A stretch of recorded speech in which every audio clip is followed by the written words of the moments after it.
Alright, I know what you guys are thinking. Why was this delayed this time? Well, between my hard drive crashing, going on vacation, work, and blah blah blah, yada yada yada, a lot of stuff happened. This got put on the side burner. I'm sorry. But now we're here. Now we're at the point where a lot of you have been waiting for. We're at Ninja Gaiden 3. Considered to be the hardest in the series for some obvious reasons, which I'll get into in a minute. This is also the first one where Tecmo doesn't act like they're presenting a year instead and actually state it's Ninja Gaiden 3. The story's kind of a throwaway one for this one, actually. It starts off with Irene actually doing CIA-related stuff. She's just kind of hanging around this base, and suddenly Ryu finds her. So this makes sense, they're boyfriend and girlfriend, right? But why is she running away from Ryu? And why is Ryu suddenly threatening to kill her? And why does she not know why Ryu was trying to kill her? No one knows anything. I love this part right here, just listen. Look at him go on that digital keyboard, that's amazing. And Irene falls off a cliff and dies. You know, Ryu, if you had done that in the first game, or the second game, you would have saved us a lot of trouble.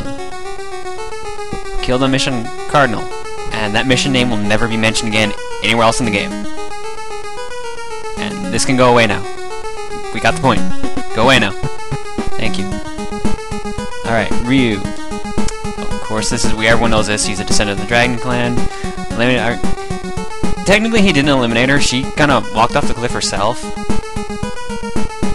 I don't know why. See, no one knows what's going on. Not even Ryu, because suddenly he's like this. Wait, I killed Irene? You'd think I'd remember that. No, I couldn't have. Someone or something using my name killed Irene. Picking my way through the dragnet, Ryu's become a detective. I really want to know, what does Ryu actually do on his downtime? He can't possibly, like, live off just being a ninja. He's got to have, like, a house and jazz in America, right? Because he never goes back to his village back in... Oh god, what'd they do to his face? I don't like how he looks, but at least they drew angry eyebrows on him. That's awesome. Alright, Ninja Gaiden 3, The Ancient Ship of Doom. Now, I gotta stop here for a second, because something really bothers me. What bothers me is what they actually did to the close-up, which I was just complaining about. From, his close-up, I mean, just look at it. It's kinda, ugly, you don't really like it. They're drawn differently. But at least, you know, the angry eyebrows. The angry eyebrows totally add to it. In the second one, he looks a little bit more human. It's got more of a normal, North American kind of style. In the original game, he looks pretty badass, although the picture kind of makes him look like Bomberman for some reason.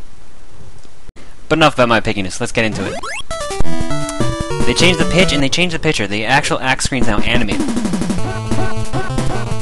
That is the biggest change in the game right there. They gave Ryu a sound clip whenever he attacks. Another change is he actually starts with the windmill shuriken now. There's no normal small shuriken. All wind items are now completely viewable. You can see what you're actually going for, so it's a lot better than trying to go for a random candle just kind of hanging out of the blue. And they're all little orbs, so it's no longer candles. Another big change is right here. The sword extender. There's one in just about every level. I think there's one level you can't get one. And it's really helpful. The only new added attack, or special attack, is the... I don't know what to call it. I just call it like the wind slash. It goes up and down, bounces around a couple times.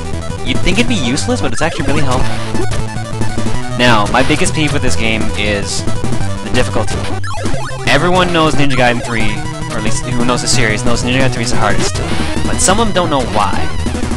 What's not hard is because, okay, the enemies are difficult to fight.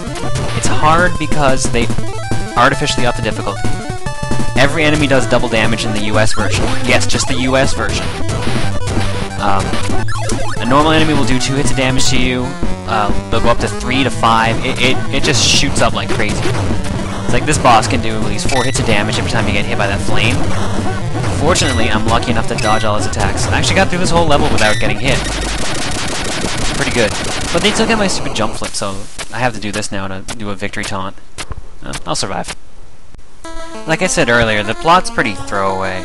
I know I kicked up a huge fuss about Ninja Gaiden 2's story last time during the LP. Honestly, I don't care about 3's at all. It's literally written bad. Not as bad as the Master System one, but it's pretty bad. and I just don't care. It's a cheesy B-movie. I mean, they just got this guy and they introduced out of nowhere. He kind of looks like Tuxedo Mask from Sailor Moon or something. All the characters kind of look animated, except for one or two characters introduced later look American style again.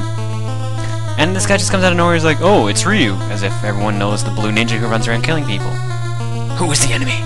What is the Castle Rock Fortress? Metal Gear. I'm in a box. See, like, Ryu, you're just gonna let this guy talk to you and you're just gonna run off? What the hell? Get going, Ryu, and hurry! And that's it. Ryu left after the... What? Whatever, I said I wasn't gonna get angry about this. Alright, Act 1 done, Act 2 coming soon, although we're alternating back and forth in case you've forgotten, because I mentioned it enough times as it is. Anything else I should mention? Yeah, I'll talk more about the difficulty switch later on, the difference between the Japanese version, and I'll probably get Game Over soon, because fuck this game. Have fun.